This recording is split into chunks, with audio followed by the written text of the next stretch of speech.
Hey guys. All right, welcome aboard.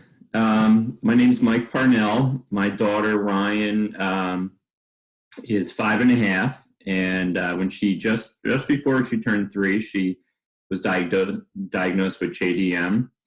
And to raise awareness and money over the next year, I decided to enter this kind of endurance hiking event and use that as a platform to raise awareness within that community, and then kind of do like a long-term fundraiser to see if a couple of reasons actually, to see if it could catch on as like alternative ways of raising money for the foundation and fund research, beyond like the walks that the different chapters do and all that. And then hopefully, I've seen other people do some events like that. One of the grandfathers within the past 6 months or so did a long distance bike. It was like not a bike across America. I think he did 65 miles for his 65th birthday or something. But it's pretty cool, and hopefully, we can inspire people to kind of think outside the box and up the fundraising level within the foundation and help these kids further. So that kind of got started. My event is in October, and then I had the idea of so the event, I hike up this mountain 17 times and take the gondola down and then repeat. So I decided it would be cool to get 17 different families involved and dedicate each of the hikes to one of the kids and their family, and then hopefully, different pockets around the country can get involved with the fundraiser too, and kind of multiply the level of impact we can make. So that's my introduction. Please, introduce yourselves and where you guys live and who your little JMer is there. We are the Nethery family. My name's Carrie. This is my son Bradshaw, my husband Chris, and our JMer is Caliann here. She is 8. Her birthday's coming up here the first week of May, so she's counting down her birthday celebration. What's your birthday? What day? May 3rd. Oh, you missed me by a day. I'm May 4th. You are birthday buddies. You share birthday buddies. That's awesome. We found your Ascent2aCure through the JDM Foundation. We've actually just started kind of looking into that this past year. We started our journey some time ago. Caliann, when she was 1 year old, was diagnosed with P-fabs syndrome, so she developed very high fevers. Once a month, very predictably, she would run 104, 106 fever for 3 days straight, and then it would just stop. And so at 2 years old, she had her tonsils removed, and it was wonderful. Everything we thought went back to normal, and she didn't have a single fever after that and was really thriving. We went in for her 3-year-old checkup 1 year after her surgery to kind of get the all clear, and she had one little spot on her finger. And I wanted the pediatrician to check that out. I was afraid it was a little wart or something that had developed on her hand, and I thought that was different for a small child, and so we wanted to address it quickly. And he would not treat it because she was so young, that was just something different. And so he referred us to a dermatologist, which, as many in the medical oh my gosh areas know, that anytime you try to get into a specialist, we're talking like weeks and months kind of thing. And she just happened to call with a cancellation. We got in within a week, and she didn't want to treat it either because of her age and the fact it was right on a joint. She wanted to get a second opinion just before we had it taken off of her hand. And so we were introduced to a rheumatologist, and we were originally told it was going to be 9 months before we could get in. Wow. And the doctor just happened to review Caliann's case and called us and asked us to go ahead and come in within the week again. And we were there. We met Dr. Schmidt with UVL Pediatrics and Coast Children's Hospital. and which is now Norton's Children's Hospital. She was amazing in the process. She took one look at Caliann, and we kind of joked around when I went into the room. I was like, okay, we're just getting this checked out just to make sure, I know it's nothing, but we have to get this checkbox before we can have this removed. And we were just kind of laughing and joking. And I said, you're not allowed to use the word rare, just to throw that out there. That's a 4-letter word in our family. We don't do that word. We'd had several other instances with the PFAB and other things, which were rare. Yeah. And within 5 minutes of sitting there with her, she kind of went straight faced and looked at me and said, I'm going to have to use your 4-letter word.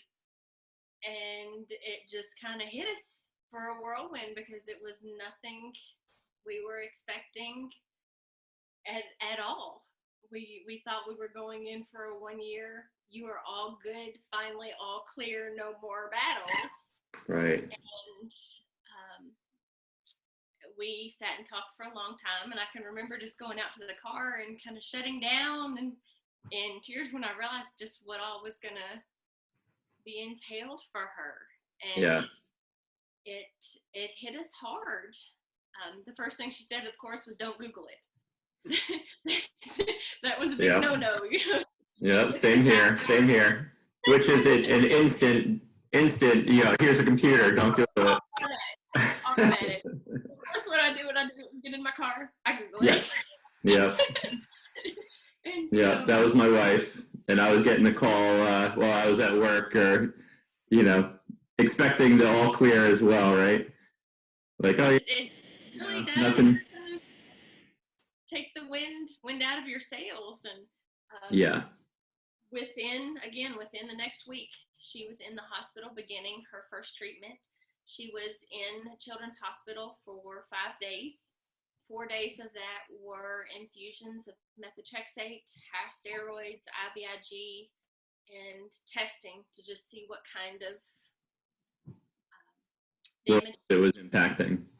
She had was the knuckle the only sign of it at that point? There's no weakness, no nothing? For us, yes. She developed the last symptom first. And what 2-3-year-old doesn't run and play in the yard and occasionally fall down? It wasn't as significant enough that we had noticed a huge deal. Mm-hmm. We thought it was warts, to be honest. So we went to the skin group, and Carrie has always been the one to take her to the hospital and doctors, because she kind of understands a little bit better than I do what's going on. And so she sent me this time to the skin group, and we just thought she was going to probably have some warts frozen off or something like that. And within the first few seconds, the guy goes, "This isn't warts."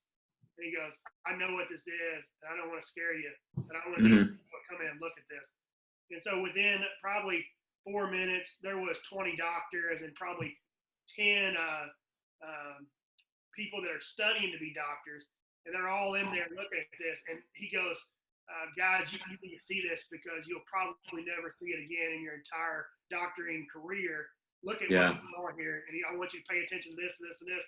And he goes, "I don't want to scare you." He's like, "We're going to refer you to a rheumatologist. They're gonna talk to you about it." But what kind of knew right there, something is majorly up here. Yeah. Were the warts red, or skin colored warts, typical? Kind of it's not total red, but purplish kind of color. Yeah. Okay. And they still come back that way. Mm-hmm. We were originally told there was 2 types of the JDM, one that was very fast acting and one that was very slow acting. And she had the slow acting. In general, it's 3 in 1 million kids, as I'm sure you're probably aware of, and hers was 1 in 1 million. Mm-hmm. And so as we started that process, that first group of doctors, it just became groups of doctors. After that, when we were in children's, we agreed to let her be a case study. At that time, our rheumatologist, Dr. Smith, she had just finished up a study with Boston Children's Hospital, specifically on juvenile dermatomyositis. So it was an amazing blessing that we had her so close. It takes us about an hour to get there and back for treatments and things, but we were very blessed to have her, and she would bring in young doctors studying so that they could be exposed to it and be Yeah. Which is in important that for the future. Yeah, it's really important for the future because at being so rare, unfortunately, you've seen so many kids go so long without being diagnosed, and it gets so severe that, the more younger doctors that can be exposed to it, hopefully the more kids that are caught quick like that. I agree. And that's why we were so impressed with your vision in getting the word out there. And when we reached and contacted Cure JM, it was kind of opening up a new window for us. In the beginning, there was nothing like that. Mm-hmm. We had someone reach out from the Juvenile Arthritis Foundation to us. Right. That was a friend and helped put us in contact there. Yeah. We went to a conference with them and kind of had eye-opening because the very first person that they had speak was a 29-year-old young woman who had battled it when she was younger, and they didn't have the treatments then. So it was very scary hearing what she went through and the joint replacements and the problems and things like that. Wow. It really kind of threw us for a loop, and we didn't have that support system built up. So it's been great to see how those support systems have built up over time. Mm-hmm. And anything we can do to help, and we love what you're doing, and think it's great that you chose Caliann as a representative of that. She has battled it from day one. She's been the little queen on the throne trying to rule this disease and be a true warrior against it. She's had a lot of ups and downs, and it was slow. We started aggressive, and it was slow going. Now we see a lot of the things that you all probably see with your daughter and some of the other kids. We do physical therapy 3 times a week, and we do infusions at least every 2 months. How long has she been getting treatment for? Like, how long ago was that diagnosis? That was 2014 was when she was, 2014 was when we had the surgery. 2015 was when she was officially diagnosed with JDM. And there's not really a lot out there as to what causes it or what flips that gene trigger. In her case, we believe it was the high fevers that caused her body to start attacking itself. And so we do the methotrexate and the hydrochloroquine and all of the supplements on top of that. We've got a big regimen we do every weekend, similar to your daughter. Yeah. Do you do, Caliann, do you do shots of the methotrexate? Is it a shot?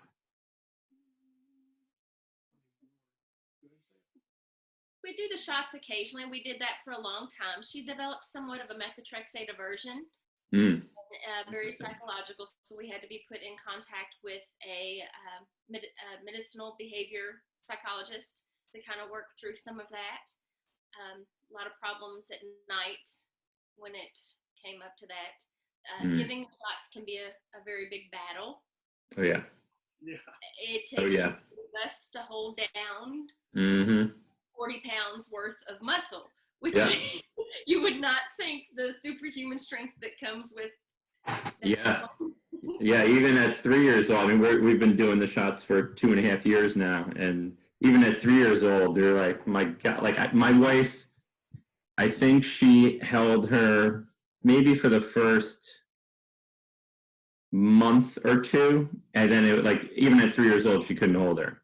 So I've been holding her pretty much ever since. I'm a pretty big guy too, and when I went to the hospital the first time, we had a kind of cranky older nurse, and she's like, "Do you watch wrestling?" I'm like, "Yeah." Put her in a crucifix, and so literally, you had her stretched across, and they're trying to get shots and everything. And we finally got a doctor to tell us, you think the shots? She started puking every single time we gave her methotrexate, and it was an ongoing process. And it was obviously hard on her, but even on us, like we're not looking forward to the weekend whatsoever because you're giving this shot and it's going to make her sick and she's going to be up for 2 or 3 more hours. And so it was really hard on us as a family. And so we finally ended up at a doctor, and he said, "Have you tried to give it to her in her sleep?" And we didn't even think of that whatsoever. So we started getting pretty slick about it, and we're able to give it to her sleep, and she didn't get worked up about it. So the puking kind of stopped. Yeah. So there's so many tricks to this that you just don't even know, and that's why we think it's great what you're doing. Is most people would look at her and think she's fine, and they don't understand what she's going through, and even the family at that point, they don't understand what's going on, because a lot of other people's diseases are so in your face, whereas hers is kind of attacking her within, and it's hard to deal with and hard to see. Yeah. Yeah. We do Absolutely. the Zofran or the nausea medications right before she goes to bed, and then we wait in a deep sleep. And then Do you think that that it was the nerves that were causing the like the anxiety of it that was causing her to throw up? Because my daughter does the same thing. She, you know, sometimes before we actually get the shot done, she'll say, I have to throw up, and we'll let her go to the bathroom. And I don't know if she ever has, maybe spit a few times. But it really just started happening like the past month or two. But sometimes right after, and sometimes if she sees the needle, it overwhelms her. which is amazing, because when Caliann goes in the hospital, she can see the needles, the IVs, everything, doesn't flinch. She is such a trooper. But then when that needle comes out at home, it was a total down. Yeah. She would be sick for 4 days after. In the beginning, it was kind of like you said, it's just kind of a gurgle or a spit. But then after about 2 or 3 months, it became full on. Mm-hmm. And she would be sick, very sick to her stomach for 4 days. Wow. Once we switched to doing it at night, where we give her nausea medications, then go to sleep, and we do a quick wake up session, not even really waking her up. It's we pick her up, pin, do it, put her back down, put on some calming music. We may get a vomiting once after, but after that, we don't have the days and days. She gets the aches from the methotrexate, but it's not the days and days of sickness. And it's very psychological, because it begins to eat at their thoughts. They know they're not going to feel well. They know it's going to make them.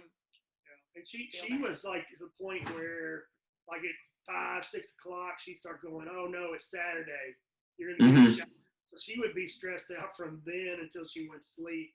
And I kind of think that was a lot of the sickness too. Is her nerves were just thinking about it constantly, and you wouldn't think a shot would do that to you, but it did and it was like years of that. And that long to get into the right doctor and give us suggestions. At what age did that start? Where did she started thinking about it a lot? Within 6 months. Wow, so really young, yeah. And even then, she still wouldn't have problems with needles or IVs anywhere else. It was just that particular medication. So she developed, they called it a methotrexate aversion. And nobody had used that term with me until about a year ago. And that's when we started playing around even more with things. Every once in a while, we'll switch to the pills and go back and forth. Just if we know it's already an anxious day, or we're already not feeling well, we just don't go down that road. We do the pills at night, just so long as it's in her system. Right. Or being consistent. That was the hardest part, because we didn't know how much she was getting when we tried to switch to the pills. So we kind of go back and forth. Now there's a new auto injector that I've seen a lot of families using that is very beneficial.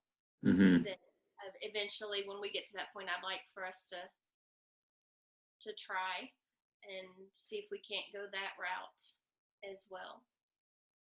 How old are you going to be on May 3rd, Caliann? How old are you going to be? 8. 8? Wow.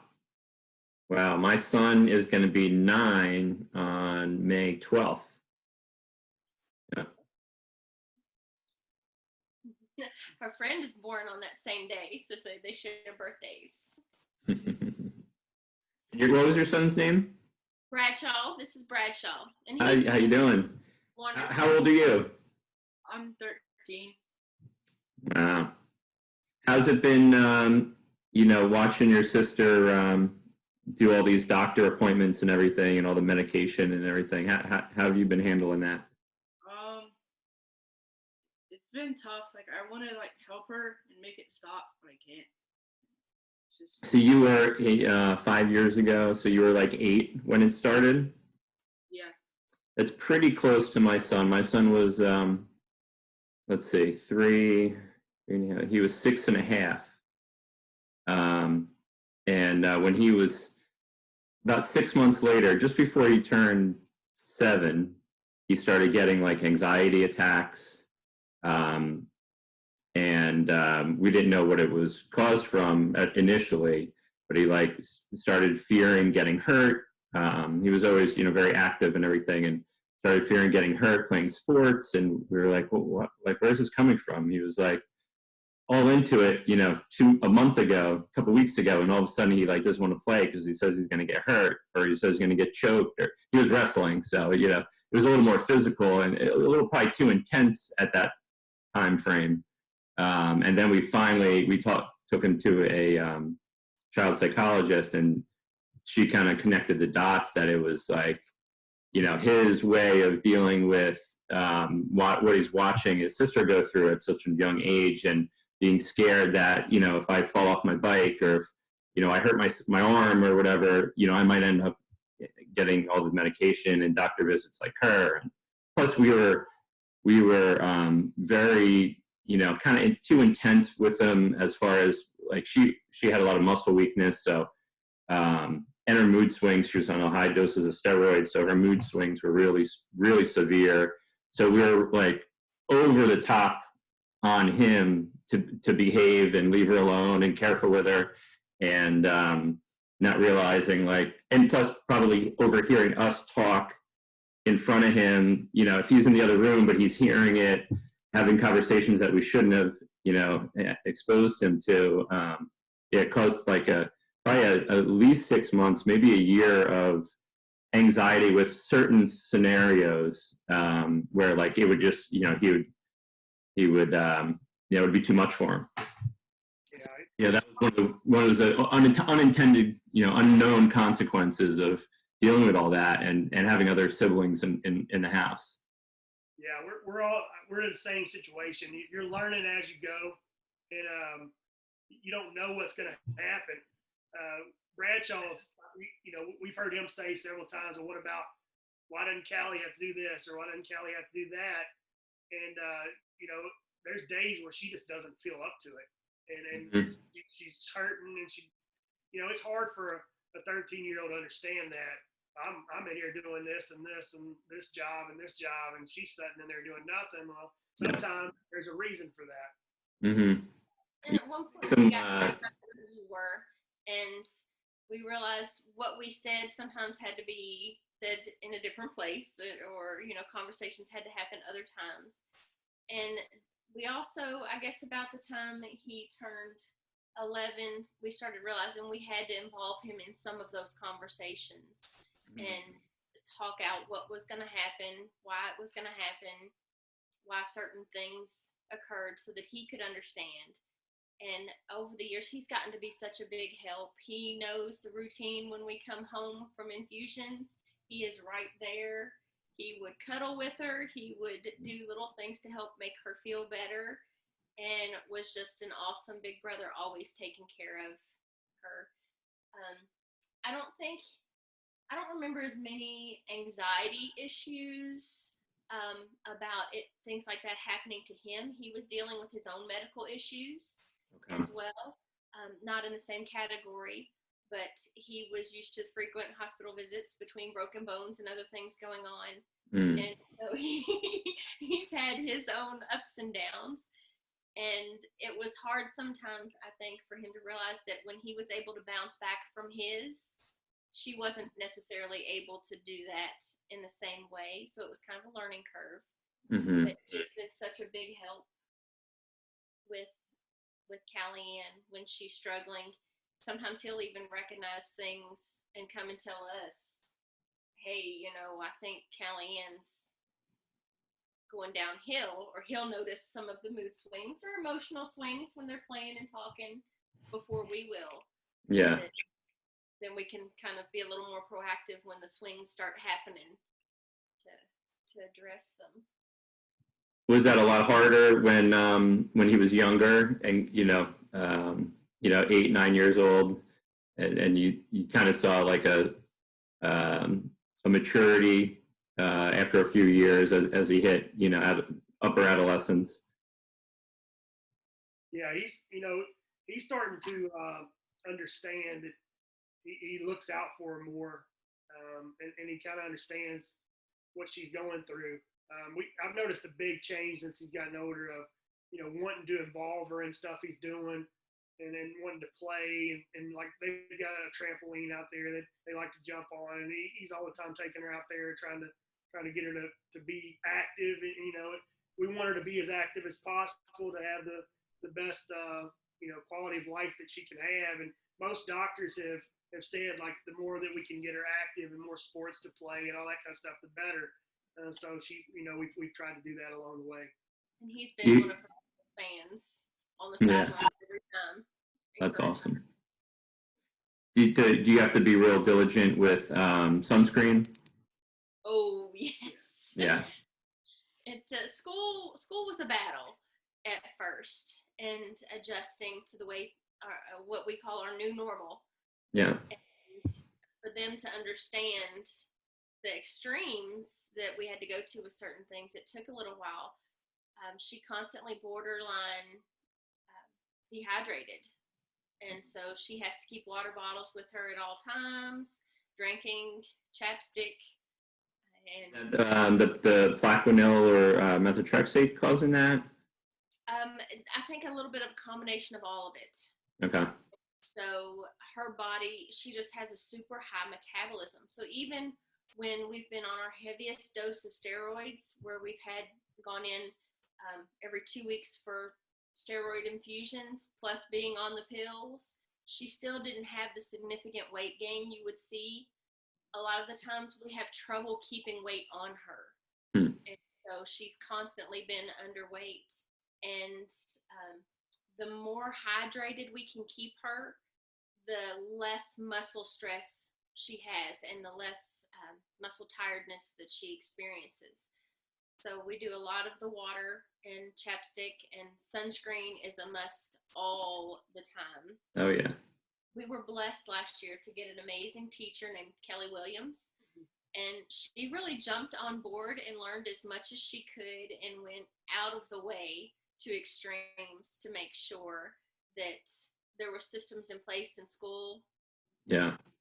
To help her between the chapstick and the sunscreen, and she has heating packs and ice packs that she's amazingly responsible with, where they have the system where she goes and gets them during the school day when she needs it, or her special pencil grips to be able to help with writing and the stress of writing all day on her muscles. And that has really played a huge part. Yeah, we also got lucky that the same teacher cycled up with her, so she's got her again this year. Oh, nice. Which has been great. And we're both teachers, and so we kind of understand you have to go through all the proper channels and document every single thing. But it's not easy. So you got to get all these doctors' notes and all these things to justify her getting the special treatment. And because, like we said, a lot of times teachers can look at her and they won't see anything wrong. Right. And the nurse, and the nurse won't see anything wrong. So it's a constant struggle with that.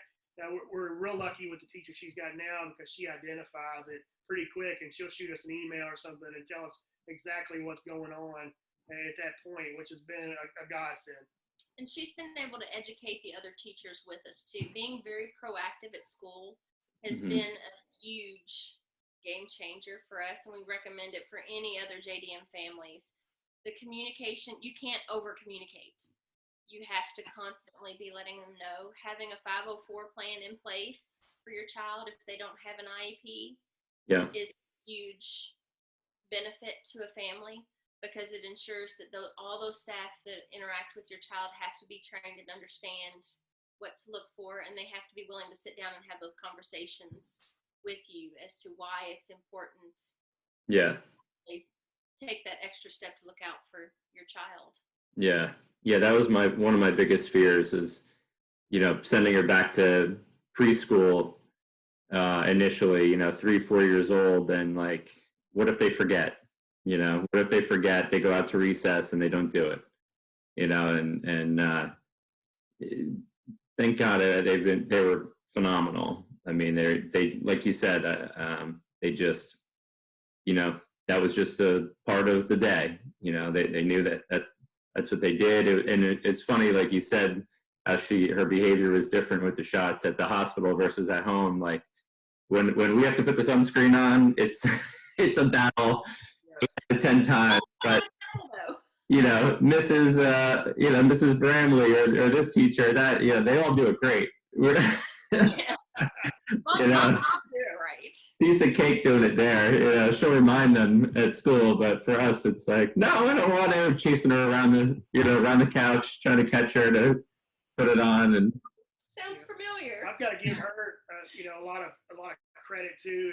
As she's getting older, she knows what bothers her and what doesn't, and she's really responsible about taking care of that. So she's got some food allergies that kind of go along with it, and she knows if I eat this, it'll make me feel this way, and so she's constantly looking for that allergen information on different things, and she's on top of it too, which is great. That's awesome. Which was Bradshaw had some similar or different food allergy, and so he actually was the one to teach her how to look at the package, the labels, words, and double check. That's great. Things at one point, and so between the two of them, they keep track of everything. When we go out, they even ask, "Does it have this? Does it have that?" And we found that even despite her food allergies, gluten-free diet and a dairy-free diet for her, in addition to what she can't have, has made a huge impact for her as well. Her pain levels and the mood swings increase greatly when she's had gluten reintroduced to her system. Interesting. Where does it hurt? Where do you get the pain at? Mostly my ankles. Your ankles? Did the doctor move your ankles around when they check you when you go to the hospital for your checkups? Your muscle exercises. She calls them her muscle tests to make sure she still has muscles. Yeah. So they get a little stiff sometimes, like a little hard to move around, or they just hurt? They just hurt. Yeah. Caliann has hypermobility, and so her muscles and tendons overextend versus tightening up. And so JDM related? It's a different swing to it. It was, as the doctor said, a rare reaction to JDM. a rare.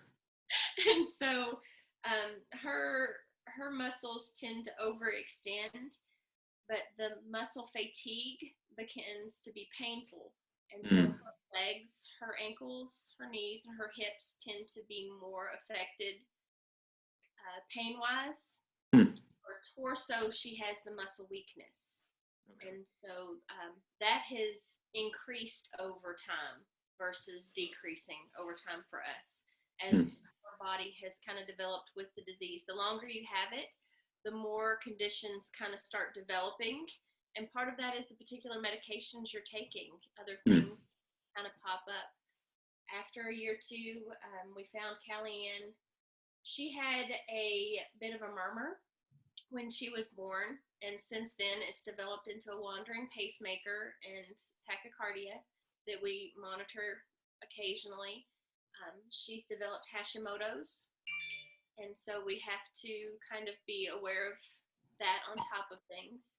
And we started in the beginning with speech therapy, which was really hard for some people to understand in the beginning why certain times she could talk and why certain times she would have difficulty, especially in the evening. Sometimes her speech would become a little slurred and be more difficult for us to understand. That was hard at school adjusting as well, because when the speech therapist would see her, it would be in the morning after she'd gotten going and was loose and ready Gotcha. to go. So we had to do additional speech therapy outside of school. Hmm. And those therapists were able to see the extreme swings, Hmm. especially after an infusion. After, not after the long gap, but right after the treatment. And so we've been blessed that she's kind of balanced out with her speech, and we don't have to do that anymore, but we do now have to do the full body physical therapy to help build the muscle strength and endurance for her that way. And so we found a wonderful physical therapist in our area. She has been a godsend to us. Like I said, we kind of live out in the country, so we were going to have to drive an hour one way for a child physical therapist, to specialize with her. Wow. But Bradshaw's physical therapist was willing to step out of that box, and she went and learned as much as she could about Caliann's issues, and has Wow. really worked hard coming up with everything from individual strengthening activities to, they call them their obstacle courses. And so they put it into a game and Do you have fun with that? strength. What do you think about Your that? obstacle courses? Are you good at them? Nice. That's awesome. And that's close to you? That Yeah, she's only about 8 minutes away. Wow. That's so great that she did that. The Shelbyville Physical Therapy Center has been really, really good to us when it comes to that. It was something that where we had gone for so long with the disease, not really seeing it to where it's manifesting itself that strongly in her physical activities. Yeah. So as it did, it kind of threw us for a loop. We got to where there was mornings where she didn't want to get up and walk. I would have to carry her into school, and Bradshaw would help carry her backpack and things to class, and then we'd have to get situated before her muscles warmed up and she was able to move around without some pain in the morning. Yeah, and that's kind of hard to deal with, especially she's a pretty good athlete, and so she's fast and she's agile. It's like on the soccer field and things, you can see it. And then to see her not want to get up out of bed, that hurts, especially when she's able to do all these things, and then it starts these taking hold. That's interesting because my daughter, sometimes she'll act or say like she's tired. And my wife my wife is kind of the opposite of me in some of these instances where she'll immediately jump to, is it her JM? Does she tire more easily? And I'm like, don't label or, handicap her. Like if she's 5 years old or at the time 4 years old, like kids get tired, 15-year-old kid gets tired. Like it doesn't have to be JM that's causing any negative, condition. And obviously in the back of my head, I'm thinking, oh my God, is it, but I try to force myself to look at her as every other kid. At the same time of, checking her hands and, making sure the cuticles aren't, starting to be inflamed and the little indicators that could show an activity in the disease. But it's hard, it's hard to force, train yourself to do that, and not immediately jump off the cliff and assume, the worst. That's one of the hardest things as a parent, I think. We have to, train and build that muscle. It's definitely a balance of, every time she's tired, it's not because of disease. It's like you're saying, she's just a kid like anybody else. And so it's hard to, you want to jump right there to it immediately, just like you were talking about your wife, but you're also, you're wanting to not give her any excuse not to do all that she can do. Right. Yeah. Don't hold yourself back. Don't label yourself that, I have this, so I can't do, that. You never want to build that mindset, but it's hard, really hard. And as a parent, it's hard too, finding that balance between the disease and discipline with Yeah, swings. Okay, is it a typical mood swing that we need to discipline for her age, or is this a cause because, okay, she's about to crash, we need to go give some Tylenol and kind of right. proactive? And so Yep. there's definitely been some guilty moments after where we have either pushed too hard or not pushed enough. And so Yeah. my advice to parents would be just as patient with yourself as you are with them, because it's a learning curve and adjustment for you as well. Yep. There's no easy fix. You just have to be patient and understanding.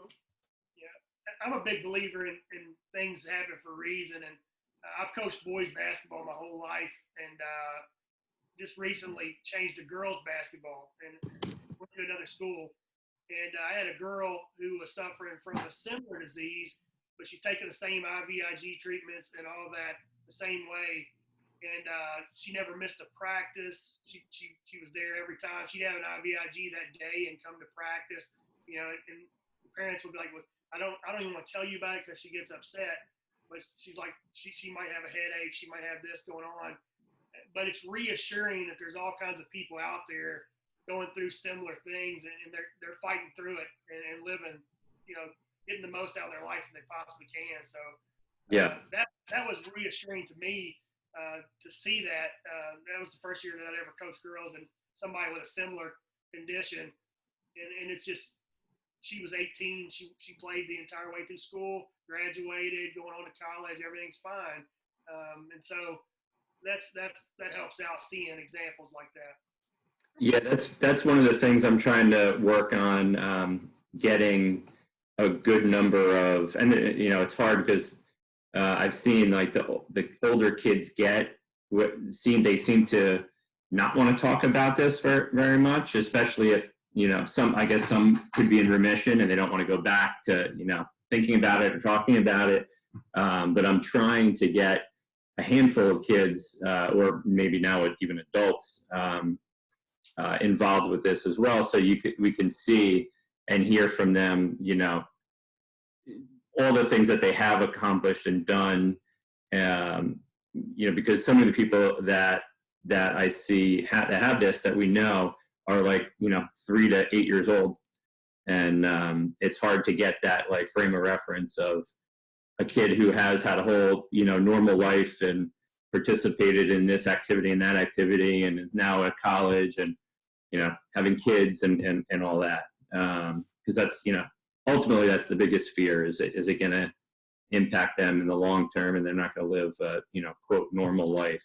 Well, your last interview, we watched your last interview, and you know, she's in remission, and you know, they told us in the beginning, like, she's gonna beat this thing before she's 7 years old. And so we got that in our mind that it's got to be gone before she's 7 years old, or it's just not going to happen. And, you know, and that put a strain on our family. And you know, seeing a girl that's now graduating high school, like the one that you just interviewed, you know, that kind of drove it home. Like, you might not beat it before you're 7, but you beat it. And so that was that was a surprise to me, as well. Like, I thought she had a few year course and then it went into remission, because that's what you kind of hear and read about a little bit. But I think she was active for like 11 years before she was 14 or 15, I think she said, when it went into remission. But she ended up swimming in high school and college, athletically, which is amazing, right? So even with that, for that long, she still was able to do that. So that was a pretty inspiring thing to hear. It was. We had a moment when we were listening to her conversation where we saw that similar test of faith at one point, because in the beginning we were told, okay, in 2 years, the goal is 2 years remission for every child diagnosed. Yeah. And after that, there's a third category. A third of the kids will eventually remission, a third are going to be medicated for life, and a third are going to develop the additional consequences. Right. You want to be in that remission category. It's going to be the goal, you know. And so when we hit the 5-year mark, it was like, okay, this is real. Like we've not seen this. And where we didn't have that support group, we couldn't find anybody at that point who had overcome. Yeah. And so it was a big test in our faith and a big strain there for a little while. And that's why I say it was one of those blessings where I just happened to come across the Cure JM Foundation on Instagram. I'm like, okay, surely there's all these groups out there now for all these different diseases and cancer. Surely somebody else has been in this position. And so we found that foundation as well. And just being able to finally see over this past year the number of children who have gone into remission when they're 13, 16, 18, 22, but they finally hit that mark. Mm-hmm. That it really opened up our faith back up, and that there's still a possibility for that. You know, we just have to keep chugging on. Yeah. She's I remember warrior. when we went to the doctor, they told us about 7. So my wife put that in the phone, like the date that it would be after this so many years. I wanted to celebrate, right? It was going to be okay. And then that come across the phone as a reminder. You're like, oh my God, like that, you know, we didn't reach it. And so it was disheartening just seeing that reminder on the phone. I remember I was at school and just went, you know, oh, look at this, you know, and people, a lot of people don't understand because like I said, they can't see it. And so they know it's a big deal, but they don't know why, you know. Right. So,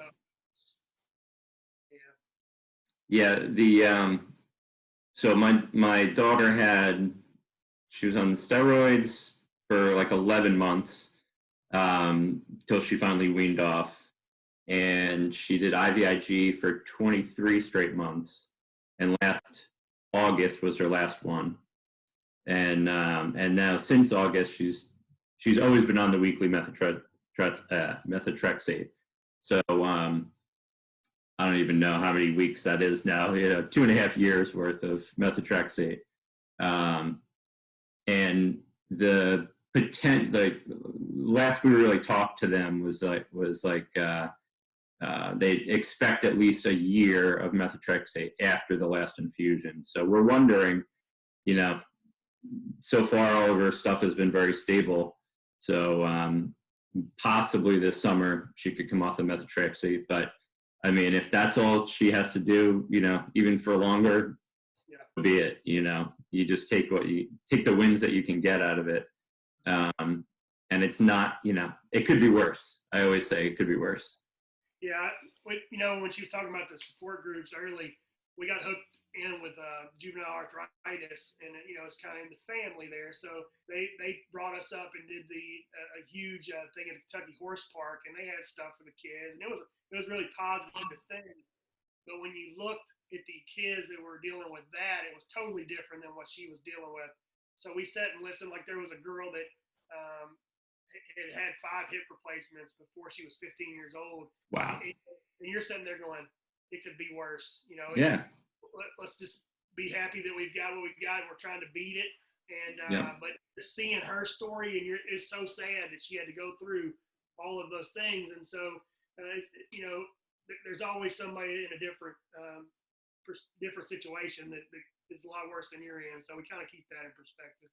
And this disease, it attacks every child just slightly differently. Yeah. But we only have so few treatments out Mm-hmm. there. This last year, we started using rituximab as an infusion, and that let us get a little bit further in between each infusion. And in the beginning, we didn't even have that as an option. Mm. And so your drive to find these fundraisers to help look for cures and different medical options for these kids so that they can get off the methotrexate, so they don't have all those side effects, so that it treats it faster is a great opportunity for everybody to get involved with. Yeah. The foundation is really the different research. I've been fortunate to attend the lab. We did filmed a couple videos for the foundation recently. I don't think they've publicized and posted them yet, but they're basically to update tools for people to use for fundraising. Because some of the videos that are online from that the foundation had were probably 15 years old, and the quality wasn't really there, and it didn't really tell exactly current stories and whatnot. So we helped film some of those. We got interviewed, and I got to go to a lab that's working on a particular new medication in Philadelphia at Children's Hospital, and then just being on some of the other calls with the foundation and hearing like all the different avenues they're going and how many different potential medications that they're studying. And, some of them are entering trials, and, so it does it. The more you're involved, I think the more hopeful you are that it could be easier. And maybe it's, if we're fortunate, Ryan will go into remission and not have to ever take any of those regardless. But for people to potentially not have to take those really old, steroid protocols and all that, and that just wreak havoc on their bodies, is something that hopefully we can pass down to the next generation of kids that are, going to go through this. But, jumping back to what you were saying about, regardless of how long I've seen some of these kids that I've just followed, on different posts and stuff, it always seemed, I don't know if I've seen one that did not eventually go into remission. I don't think I have. Everybody, regardless of how long that process was, seemed to have gone into remission. So, that's something I think that is good to take away from all that. Eventually there's an end. We didn't see that, and now Yeah. now as we're looking at it a little more long term, we see that, and it's a blessing to see all those kids finally getting into remission and know we're going to get there too. And Yep. we just got to keep chugging at it. Yep. And they're so resilient. They seem to, like the new normal, like you said, like eventually it's way quicker than we do. They adapt to it, and that's just their new normal, each step of the way. The beginning, overloading with all the different medications and more frequent hospital visits and all that. And then as they wean, it's just a part of their life. And I guess that's the fortunate thing, that most of them get it by 3 years old, it seems like. So they don't know any different. Yeah. So. And has her long-term plan. She knows what she's going to do, what she's going to do, and she says JDM's not going to stop her. She just keeps right on going with it. She decided one day that she had, and it was so cute because she looked at Dr. Schmidt and she said, "That jacket is just not the current fashion. We need to work on this." And so from then on, she was designing her own fashions and coming up with the things that the nurses could wear, the doctor could wear, what she was going to wear. And so our thing has been every single infusion, she's got a different pajama outfit that she wears and styles herself up. And we take our little kit of activities and feel goods. And so she knows exactly what she's going to do. And between creating her fashions and teaching other people, she's good to go.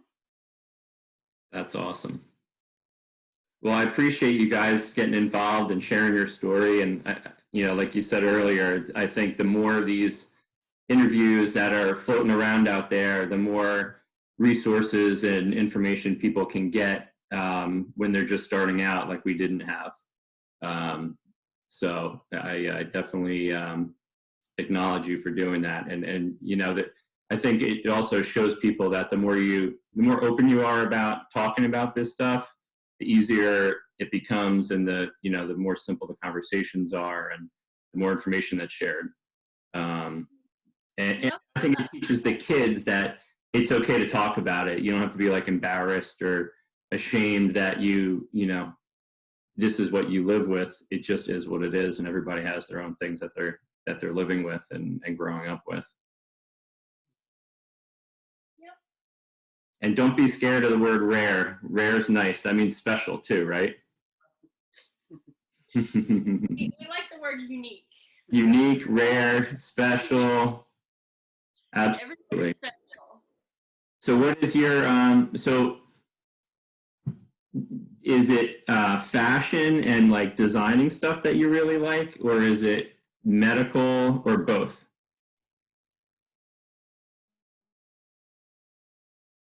I don't know.